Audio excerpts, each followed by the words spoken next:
Faza e pare e asaj që njihet si armëpushimi në Gaza, thuajse ka përfunduar dhe palët po përgatiten për fazën e dytë. Pra vendosen e një forcë ndërkombëtare për qeverisur Gazën dhe kjo përfshin dhe çarmatosin e Hamasit dhe shkatrimin e infrastrukturës së tuneleve, gjë që vështirë se mund të ndodhë. Por nuk është kjo tema e sotme,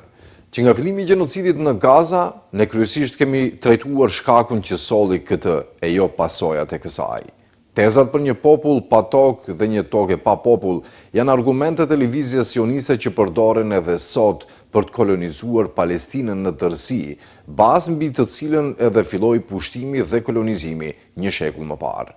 E kush janë këta hebrejnë që krijuan shtetin e Izraelit, që po qeverisin sot dhe po grabisin tokat palestineze pëllëmb pas pëllëmbe përmes metodave brutale, kanë shkruar shumë historian, ndërsa ne do i referohemi studimeve të historianit hebre Ilan Pape. Në veprën e tij 10 mite mbi Izraelin, Pape rrëzon teorinë e tokës pa popull dhe popullit pa atë, referuar Palestinës dhe të shqyqueturit atë të premtuar për hebrejt në tokat palestineze. Madje, në këtë vepër, Pape shkruan se kolonët e Europës që kanë emigruar në Palestinë nuk janë hebrejt autokton të tokave palestineze, por një fis turkmen nga Kaukazi i quajtur Hazara, që në shekullin e 8 u konvertuan në judaizëm e në shekujt në vazhdim u detyruan të zhvendosen drejt perëndimit të Europës.